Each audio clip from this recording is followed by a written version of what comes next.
Assalamualaikum warahmatullahi wabarakatuh. Alhamdulillahilladzi bi ni'matihi tatimmus shalihat wassalatu wassalamu ala Rasulillahi khairil makhluqat wa ala alihi wa ashabihi sabiqina lil khairat. Amma ba'du, para alim, para orang tua sekalian, hadirin hadirat, marilah sebelum kita memulai kajian kita berdoa pada Allah Subhanahu wa taala, mudah-mudahan guru kita, ustadz kita, imam kita diberikan kesembuhan dan diberikan berkah dan pemberian terbaik dengan musibah penyakit yang diberikan oleh Allah kepada beliau. Mari kita awali dengan membaca surah Al-Fatihah. Semoga dengan berkahnya apa yang kita mohon padanya dikabulkan. Al-Fatihah. Bismillahirrahmanirrahim. Alhamdulillahirabbil alamin. Arrahmanirrahim.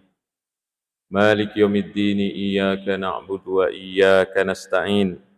Ihdinas siratal mustaqim. Siratal ladzina an'amta 'alaihim ghairil maghdubi 'alaihim waladdallin. Amin. Bismillahirrahmanirrahim. Alhamdulillahirabbil alamin. Allahumma salli ala sayyidina Muhammad wa ala alihi wa sahbihi ajma'in. Allahumma 'alaika tawakkalna wa ilaika anabna. Jannib an ustad as-su kama jannabta bainal masyriq wal maghrib ya rabbal alamin.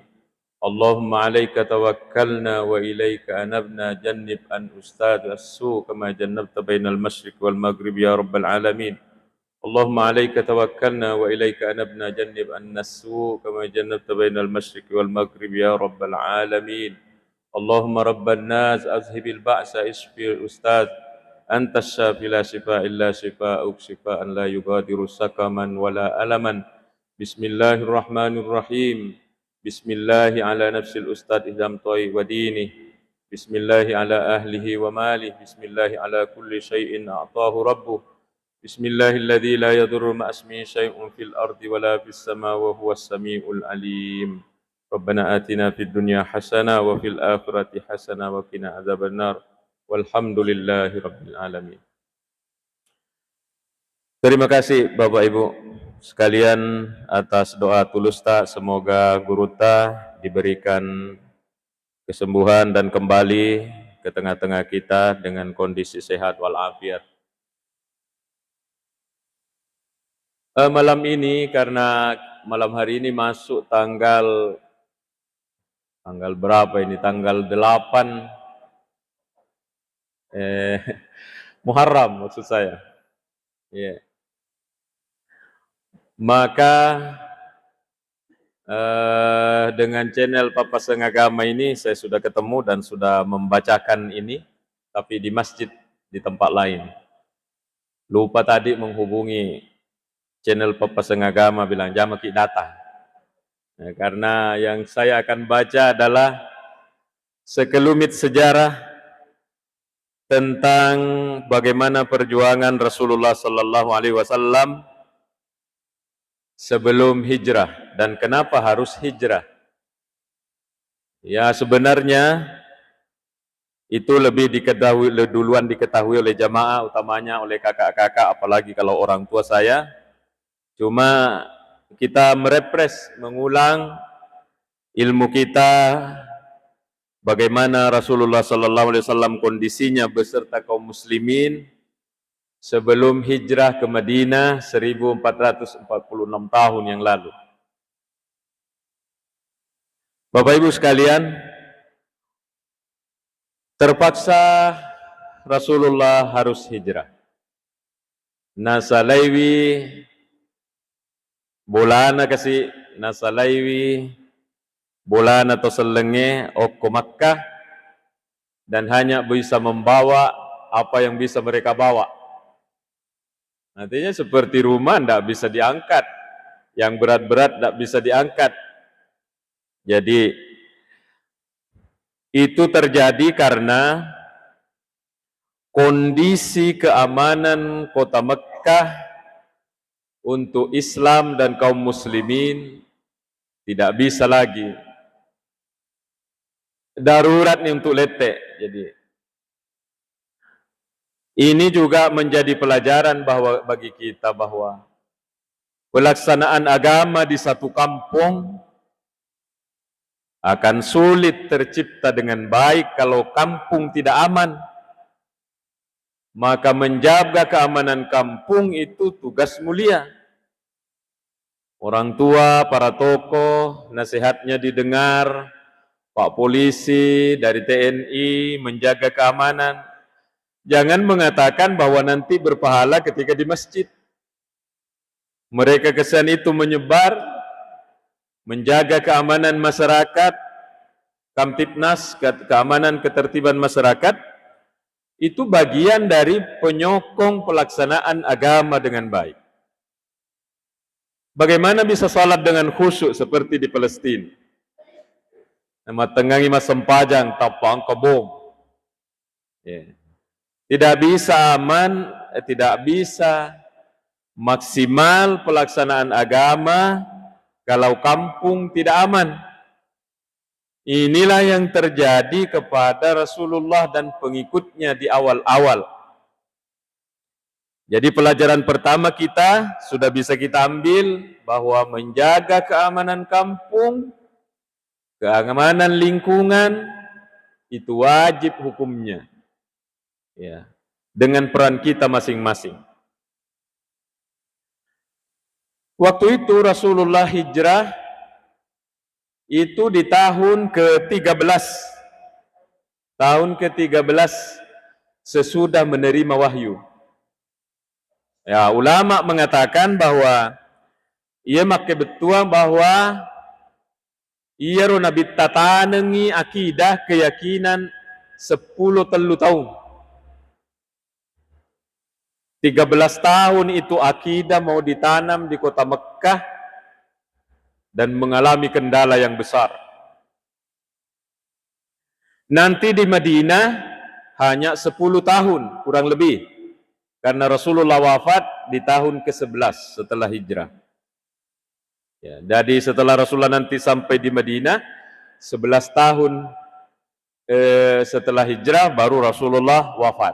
Berarti perjuangan Nabi menanamkan agama 13 tahun, 10 tahun, akidah ditanam. Keyakinan. Keyakinan yang mau ditanam oleh Nabi inilah bertentangan dengan keyakinannya orang kafir Quraisy waktu itu. Orang kafir Quraisy mempercayai Allah, tapi dalam menyembah Allah masih pakai perantara-perantara, yaitu patung-patung. Dulu setelah dibangun oleh Nabi Ibrahim dan Ismail Ka'bah, di sana tauhid. Tapi ke belakang dan persis Rasulullah sallallahu alaihi wasallam hidup di awal, ia Ka'bah banyak patung di sekelilingnya. Puluhan atau mungkin bahkan ratusan dalam sejarah patung-patung yang disembah oleh masyarakat Arab waktu itu.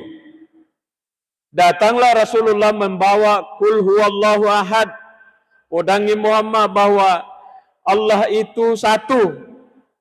Ya ropuangi si dimi, tidak banyak begini. Tersinggung mereka, macai. Ya.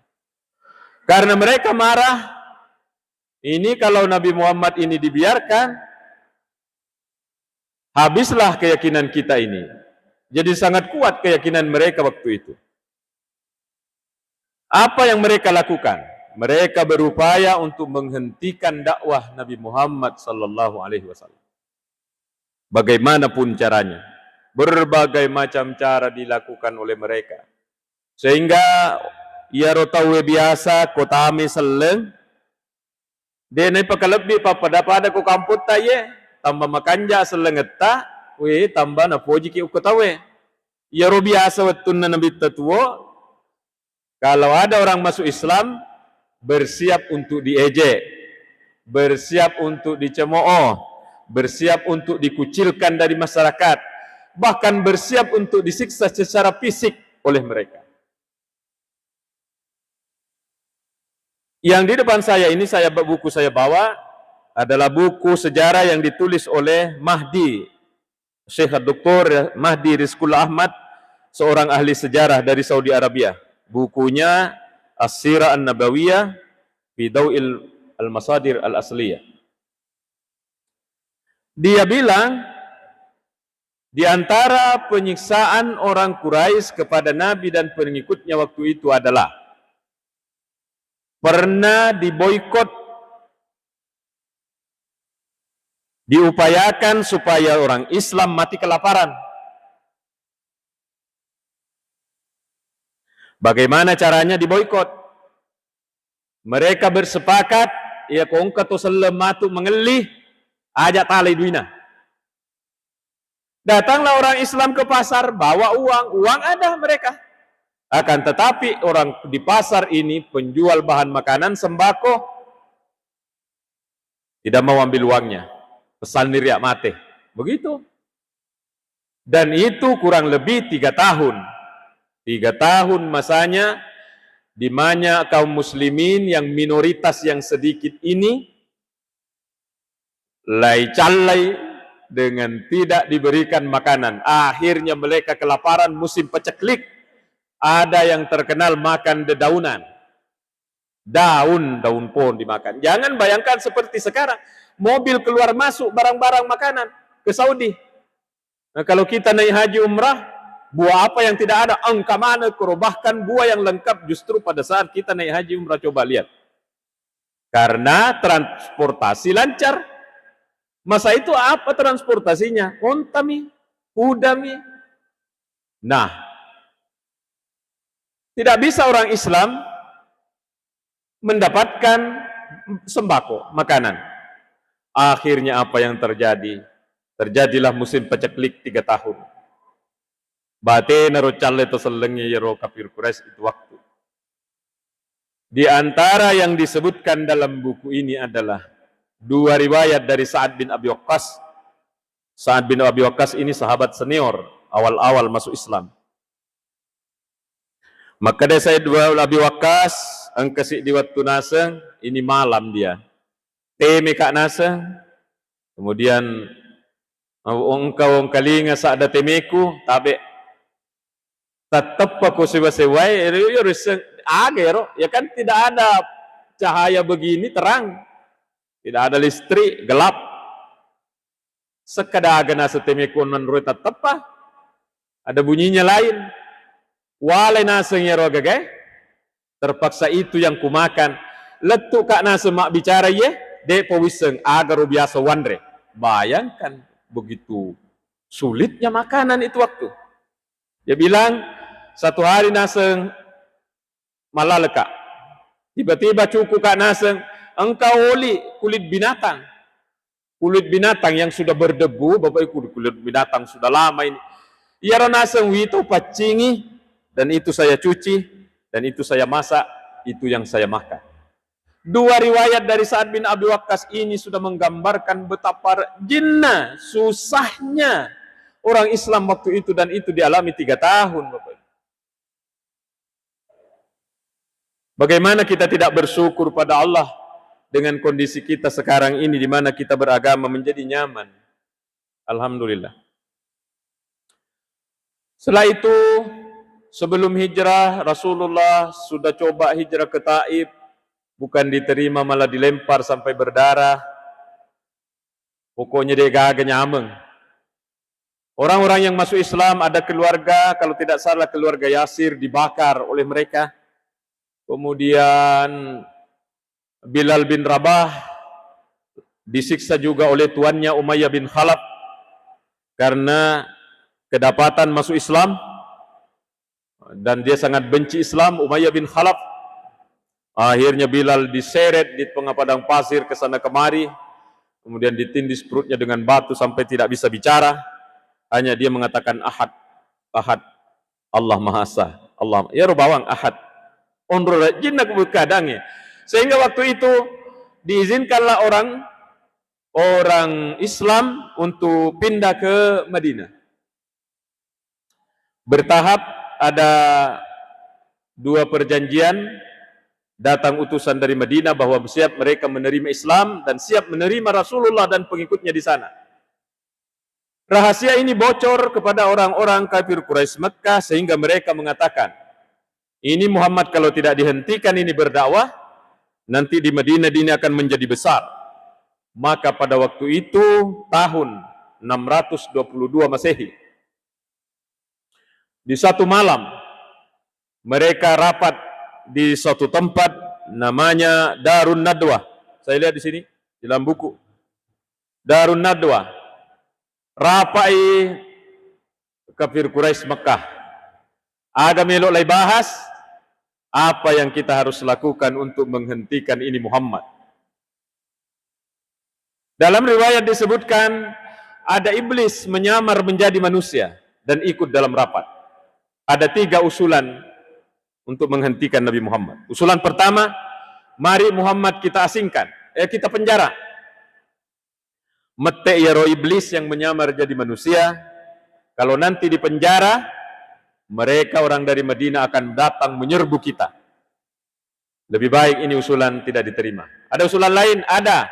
Bagaimana kalau Muhammad ini kita asingkan saja di satu kampung?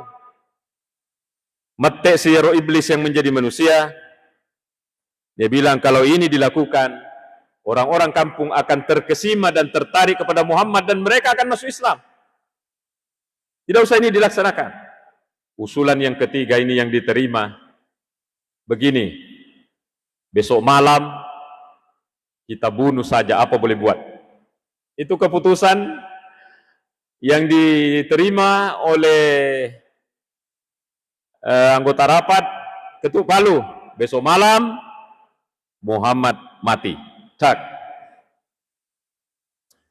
Akhirnya Rasulullah SAW didatangi oleh Jibril, Muhammad, besok malam kamu akan dibunuh.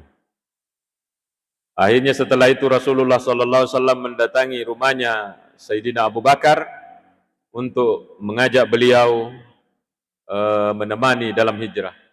Sirah Ibnu Hisam menceritakan bahwa riwayatu Lokay Nabita itu tengah hari, bukan waktunya orang bertamu. Di tengah matahari sedang terik, Rasulullah menutup mukanya. Sehingga orang yang di jalanan itu tidak tahu bahwa ini adalah Nabi Muhammad SAW. Letu kebulana Abu Bakar, aglai podangi, kamu menemani saya hijrah sesuai perintah Allah ke Madinah. Langsung Sayyidina Abu Bakar terima dunu-dunu matanna, bukan sedih karena takut dibunuh orang, tapi dia menangis terharu dan bahagia mendapat kehormatan ini. Kemudian Rasulullah pulang. Banyak kita lewat-lewati ini karena waktu. Rasulullah pulang dan singgah di rumahnya Ali radhiyallahu anhu karramallahu wajhah. Miloleh pedang Ali, saya itu mau berangkat dengan Abu Bakar ke Mekah. Nanti malam kamu tidur di tempat saya tidur. Siap, kata Sayyidina Ali, siap. Padahal siapnya itu jiwa terancam karena akan ditomba orang. Tapi Ali mengatakan siap.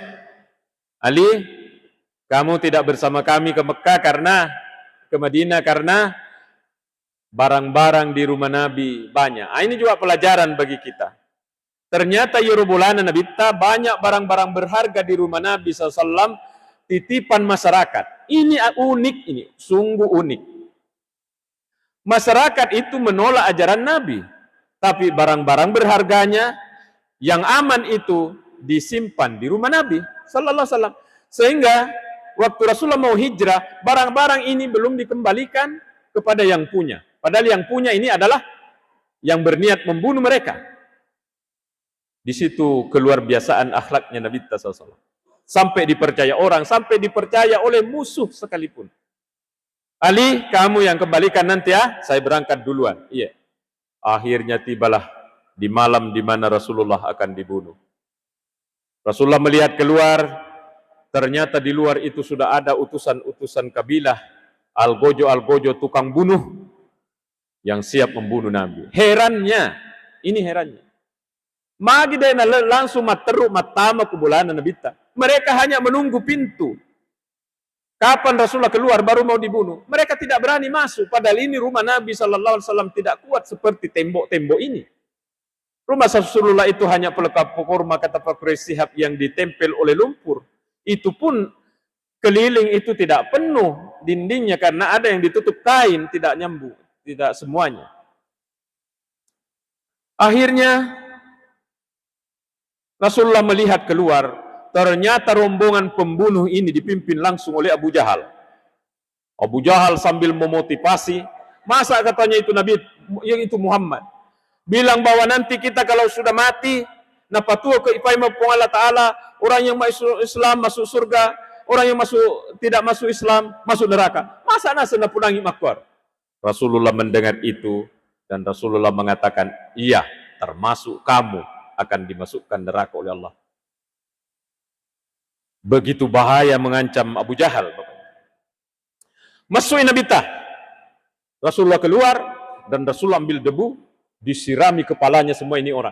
Ternyata ya Rabbul Allah Ta'ala napatat dengi pakitanna ya rotawe yang mengelilingi rumah Nabi SAW. Tat dengi pakitanna.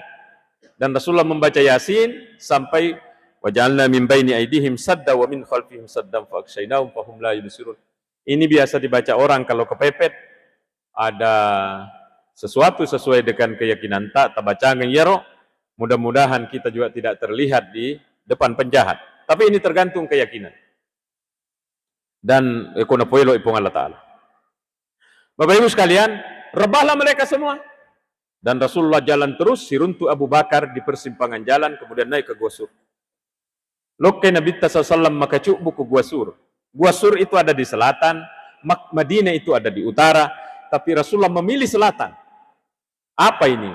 Siasat, taktik cara Rasulullah supaya tidak didapatkan oleh masyarakat. Sebelum masuk gua, maka dari Sayyidina Abu Bakar, ya Muhammad, ajak tatama ini taruhnya ya yolo tama. Sayyidina Abu Bakar nak kasih masuk kakinya di sela-sela batu. Supaya apa? Ditanya oleh Rasulullah, magi tapak kutu ajeta, maka dari ajak kamang kaula taruh ni ajeku na pito asal tani ajeta. Dan ada riwayat, tapi ini riwayat diperselisihkan, hadis lemah. Ada yang mengatakan hadis lemah bahwa memang kakinya Abu Bakar itu malam dipatok sama ular. Tapi ini diperselisihkan, dibahas panjang oleh ahli hadis. Kesimpulannya bahwa hadis ini lemah. Ditidurkanlah Rasulullah malam itu di paha Sayyidina Abu Bakar, dan Rasulullah terbangun karena ada air menetes, bukan air hujan. Ternyata itu adalah air mata Abu Bakar karena memikirkan nasib Rasulullah SAW. Bukan dirinya nak pikir, tapi keselamatan Nabi yang dipikir. Dia menangis. Luar biasanya. Tania alena nak pikiri, tapi asal makan Nabi SAW sampai dia menangis. Ya. Subuh hari, ada masyarakat datang menemui menjelang subuh. Apa semua kalian kerja? Kenapa kalian ini? Kami datang sini mau membunuh Muhammad. Agak Muhammad sudah pergi katanya. Akhirnya mereka mendatangi rumahnya Nabi dan ingin membunuh Rasulullah di tempat tidurnya. Ternyata yang pakai selimut hijau itu bukan Nabi, dia adalah Sayyidina Ali. Kamu Ali, ya saya. Tegan Nabi Muhammad. Tadi malam keluar. Hebohlah Mekah. Ada sayembara mengatakan, siapa yang bisa membunuh Muhammad, membawa Muhammad hidup atau mati, akan dihadiahi 100 unta. Akhirnya hebohlah, dan ternyata mereka gagal, karena di mulut gua ada laba-laba, dan ada burung merpati yang bersarang gangkana. Rasulullah tidak dapat. Tinggal 3 hari 3 malam. Bapak Ibu sekalian, ini waktu berjalan begitu cepatnya, tidak bisa komplit ceritanya. Sampailah di mana harus keluar menuju Madinah. Yang keluar itu 4. Rasulullah, Abu Bakar, Amir ibnu Fuhairah, dia adalah pembantunya Sayyidina Abu Bakar yang dibawa untuk bantu-bantu di jalan. Dan yang keempat adalah Abdullah bin Urqud, dia adalah penunjuk jalan, bukan orang Islam. Dia penetama seleng, tapi dia disewa sebagai penunjuk jalan. Berangkatlah berempat, kadang Abu Bakar di depan, kadang di belakang. Makadai Sayyidina Abu Bakar laporannya, iya rawi tanabita wa tunna jokka komat kamit mulutnya, sulimak baca-baca milau dua kupung Allah Ta'ala. Bapak Ibu sekalian, di tengah jalan, dia dikejar oleh Suraka. Suraka ini adalah pencari 100 onta sebagai hadiah. Ketika dia mau menebas lehernya Nabi Muhammad, terperosok kaki kudanya di lubang yang langsung ada. Begitu diayunkan pedangnya, langsung ada lubang. Sampai 3 kali selalu ada lubang. Sehingga dia mengatakan, taniyatu biasa ye, pasti ini adalah benar. Dan dia menyerahkan diri kepada Nabi Muhammad. Ya Muhammad, nanti saya akan masuk Islam. Ini makanan ambil, maka dia Nabi, saya tidak butuh ini. Yang saya butuhkan adalah ajak tapudangi masyarakat bahwa saya sedang ada di jalan. Dan kata Suraka, tamak kak matuk seleng. Dan akhirnya nanti di belakang dia masuk Islam.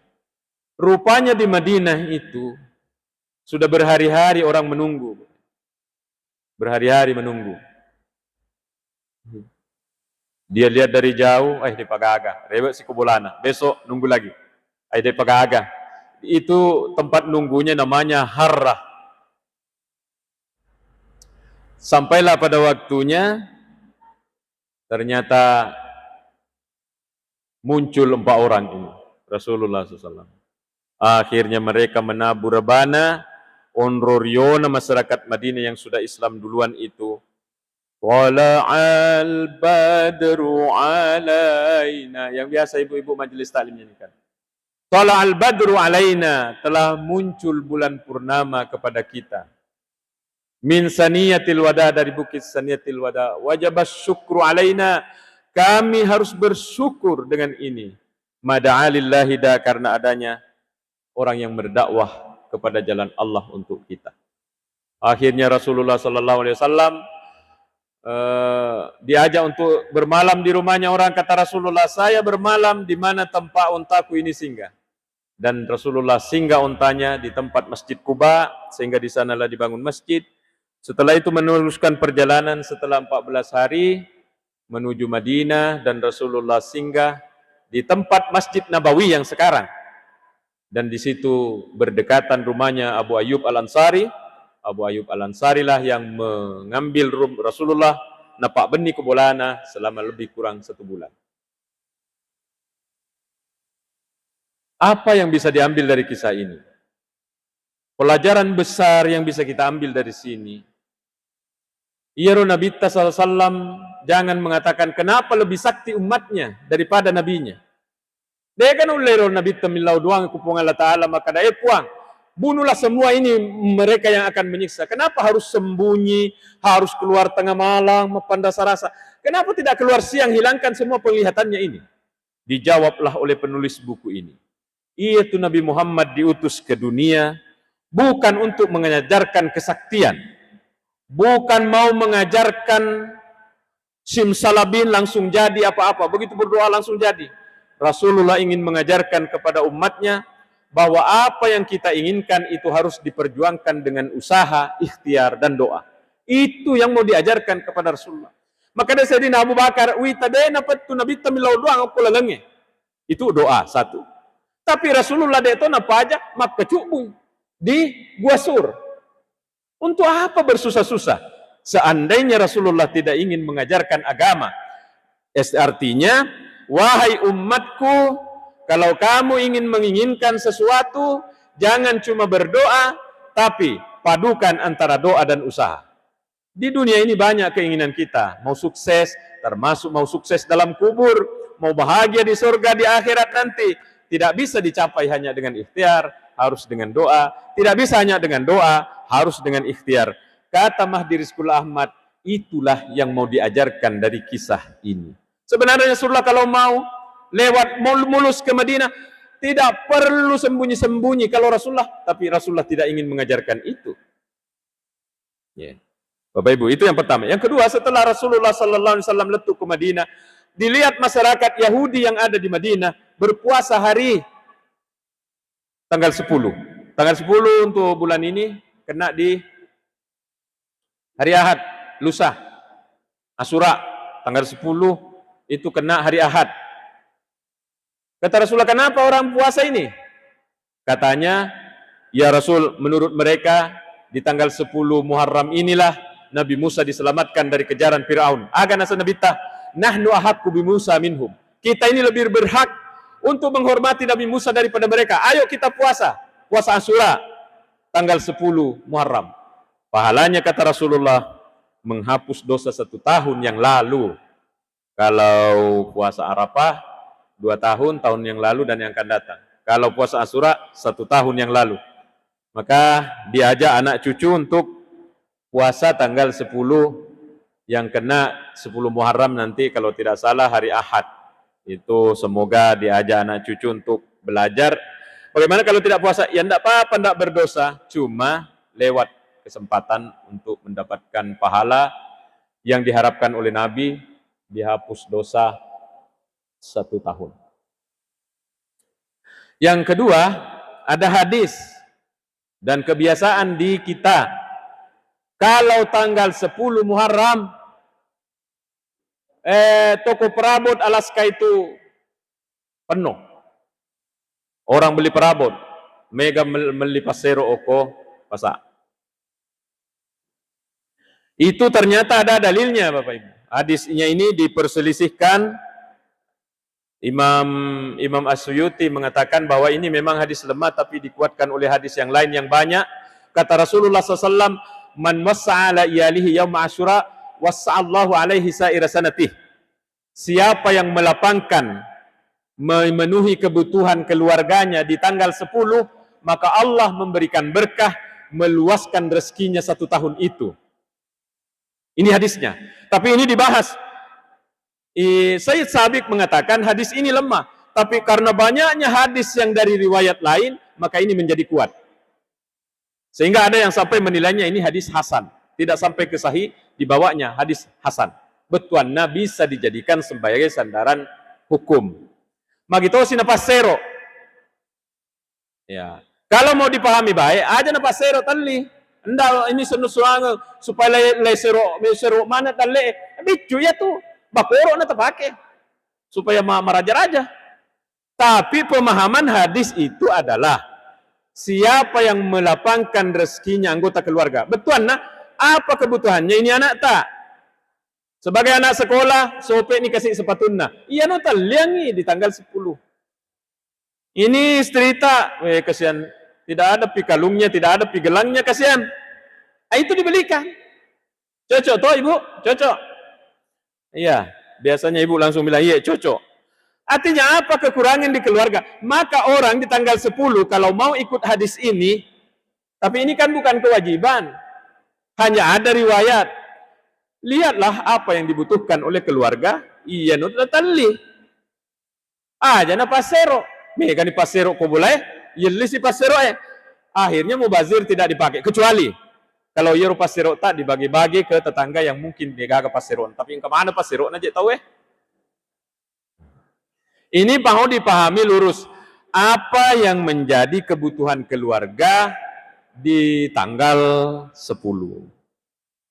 Ya, ini akengi sarik wa mengi mapak baraka ipung Allah Ta'ala. Karena ini ada hadisnya, Bapak Ibu. Ini ada hadisnya. Maka Nabi ta man wassa'a ala iyalihi yauma Asyura wassa'allahu alaihi sa'ira sanati. Siapa yang melapangkan kebutuhan keluarganya pada tanggal 10 Muharram, maka Allah akan meluaskan rezekinya 1 tahun itu. Terakhir, untuk puasa dijelaskan oleh Sayyid Sabiq, suku na yaitu puasa 3 hari. 9, 10, 11.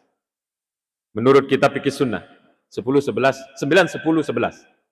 Ya kalau dia tahu telu, 2 nah, 9, 10.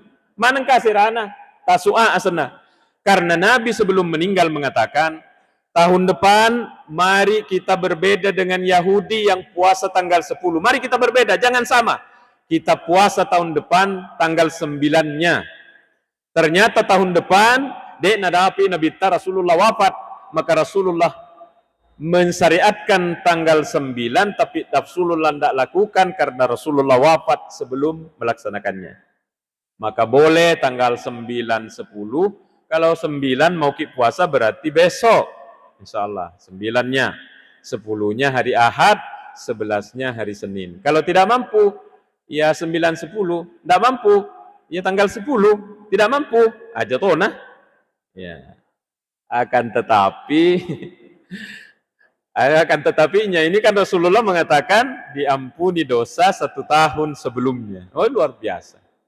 Maka ini Pak Beresi ye poleri Allah Ta'ala. Demikian Bapak Ibu kajian kita malam hari ini. Kesimpulannya, semoga ada kesan, karena di hati saya, kesan saya, kita harus menambah syukur tak kupung Allah Ta'ala, bisa melaksanakan agama dengan baik, berbeda dengan Nabi Takasian, sampai berdarah-darah, capu aramparan nabainina aga, habis untuk perjuangan Islam. Maka cocok nih ya, kita tidak pernah berhenti juga memperjuangkan perjuangan Islam berupa dakwah dan lain-lain. Ini perjuangan Islam semua, pesantren dibantu, pantai asuhan dibantu, lembaga-lembaga pendidikan dibantu. Itu perjuangan Islam yang dibutuhkan hari ini. Demikian Bapak Ibu, terima kasih panitia. Lebih kurangnya mohon maaf. Minallahi musta'an walitiklan. Wassalamualaikum warahmatullahi wabarakatuh.